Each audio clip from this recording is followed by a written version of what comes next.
Hey guys, so we are going to pick up where we left off yesterday. Buck had just figured out that he had to bury himself in the snow in order to stay warm and sleep at night. So that is where we left off. We're going to finish chapter 2 today. By the way, do you like the background? It's kind of weird, but it's something new I thought I'd try. Northern Lights kind of sounded cool for this book. Nor did he open his eyes till roused by the noises of the waking camp. At first he did not know where he was. It had snowed during the night, and he was completely buried.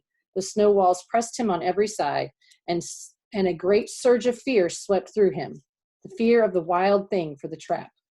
It was a token that he was harking back through his own life to the lives of his forebears, for he was a civilized dog, an unduly civilized dog, and of his own experience knew no trap, and so could not of himself fear it. The muscles of his whole body contracted spasmodically and instinctively. The hair on his neck and shoulders stood on end, and with a ferocious snarl, he bounded straight up into the blinding day, the snow flying about him in a flashing cloud. Ere he landed on his feet, he saw the white camp spread out before him and knew where he was and remembered all that had passed from the time he went for a stroll with Manuel to the hole he had dug for himself the night before. A shout from Francois hailed his appearance. "What I say," the dog driver cried to Perrault. "Dat buck for sure learn quick as anything."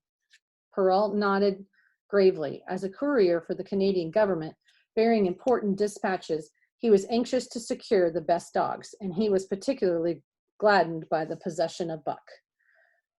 3 more huskies were added to the team inside an hour, making a total of 9, and before another quarter of an hour had passed, they were in harnesses and swinging up the trail toward Dyea Canyon. Buck was glad to be gone, and though the work was hard, he found he did not particularly despise it. He was surprised at the eagerness which animated the whole team and which was communicated to him, but still more surprising was the change wrought in Dave and Sol-leks. They were new dogs, utterly transformed by the harness. All passiveness and unconcern had dropped from them.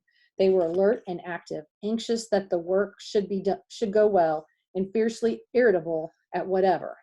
But delay or confusion retarded that work. The toil of the traces seemed the supreme expression of their being, and all that they lived for, and the only thing in which they took delight. Dave was wheeler, or sled dog. Pulling in front of him was Buck, and then came Sol-leks. The rest of the team was strung out ahead, single file, to the leader, which position was filled by Spitz. Buck had been purposely placed between Dave and Sol-leks, so that he might receive instruction. Apt scholar that he was, they were equally apt teachers, never allowing him to linger long in error, and enforcing their teaching with sharp teeth. Dave was fair and very wise. He never nipped Buck without cause, and he never failed to nip him when he stood in need of it. As Francois's whip backed him up, Buck found it to be cheaper to mend his ways than to retaliate. Once, during a brief halt, when he got tangled in the traces and delayed the start, both Dave and Sol-leks flew at him and administered a sound trouncing. The resulting tangle was even worse, but Buck took good care to keep the traces clear thereafter, and ere the day was done, so well had he mastered his work, his mates about ceased nagging him. Francois snapped less frequently, and Perrault even honored Buck by lifting his feet and carefully examining them.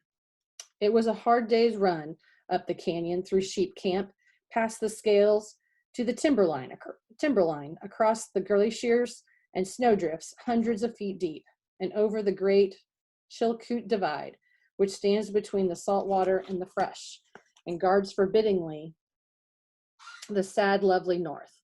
They made good time down the chain of lakes, which fills the craters of extinct volcanoes, and late that night pulled into the huge camp at the head of Lake Bennett, where thousands of gold seekers were building boats against the breakup of the ice in the spring.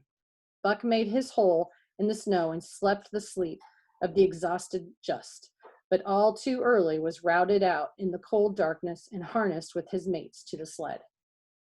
That day they made 40 miles. the trail being packed, but the next day, for many days to follow, they broke their own trail, working harder and made poorer time. As a rule, Perrault traveled ahead of them, packing the snow with webbed shoes to make it easier for them. Francois guided the sled as a G-pole, sometimes exchanging places with him, but not often. Perrault was in a hurry, and he prided himself on his knowledge of ice, which knowledge was indispensable, for the fall ice was very thin, and where there was swift water, there was no ice at all. Day after day, for days unending, Buck toiled in the traces. Always they broke camp in the dark, and the first gray of dawn found them hitting the trail with fresh miles reeling off behind them.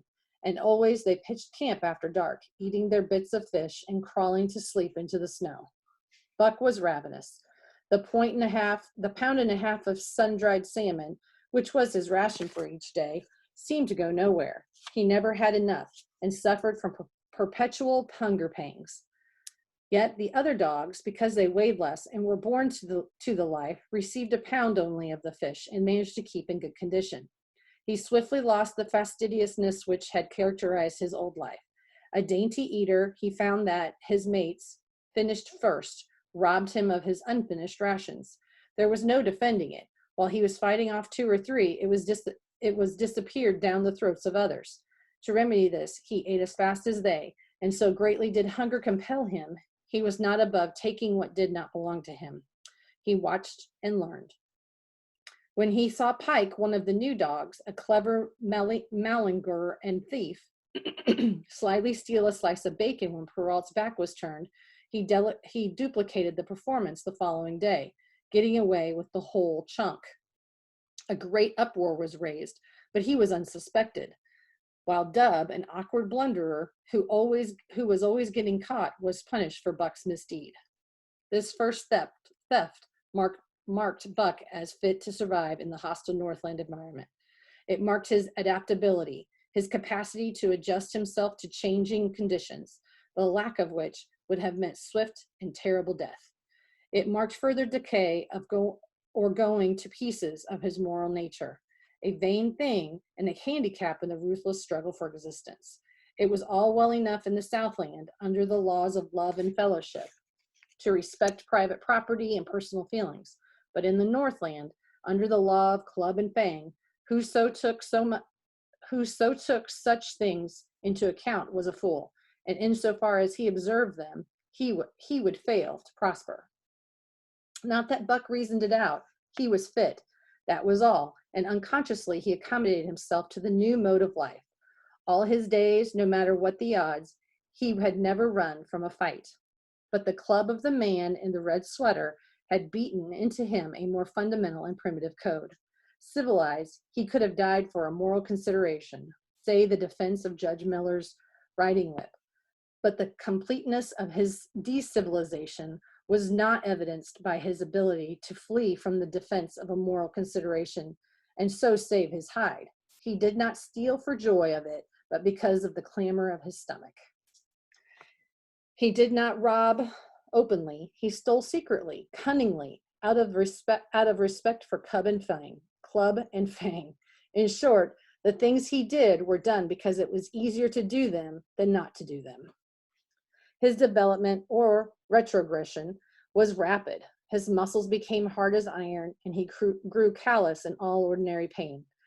He achieved an internal as well as external economy. He could eat anything, no matter how loathsome or indigestible, and once eaten, the juices of his stomach extracted the least particle of nutriment, and his blood carried it to the farthest reaches of his body, building it into the toughest and stoutest of tissues. Sight and scent became remarkably keen, while his hearing developed such acuteness that in his sleep he heard the faintest sound and knew whether it heralded peace or peril. He learned to bite the ice out with his teeth when it collected between his toes. And when he was thirsty, there was a thick scum of ice under the water hole he would break. He would break it by rearing and striking it with stiff forelegs. His most conspicuous trait was an ability to scent the wind and forecast it a night in advance. No matter how breathless the air, when he dug his nest by tree or bank, the wind that later blew inevitably found him to leeward, sheltered and snug. And not only did he learn by experience, but instincts long dead became alive again. The domesticated generations fell from him. In vague ways, he remembered back to the youth of the breed, to the time the wild dogs ranged in packs through the primeval forests and killed their meat as they ran it down. It was no task for him to learn to fight with cut and slash and the quick wolf snap. In this manner had fought forgotten ancestors. They quickened the old life within him, and the old tricks, which they had stamped into heredity of the breed, were his tricks. They came to him without effort or discovery, as though they had been his always. And when, on the still, cold nights, he pointed his nose at a star and howled long and wolf-like, it was his ancestors, dead in dust, pointing nose at star and howling down through the centuries and through him. And his cadence were their cadence, the cadences which voiced their woe and what to them was the meaning of the stillness and the cold and dark. Thus, as token of what a puppet thing life is, the ancient song surged through him and he came into his own again. He came because men had found yellow metal in the north, and because Manuel was a gardener's helper whose wages did not lap all the needs of his wife and divers, small copies of himself, which he had managed to accumulate. Okay, that's the end of chapter 2. So tomorrow we'll pick up with chapter 3, and oh no, we're a good chunk of the way through this book. We'll see you guys tomorrow.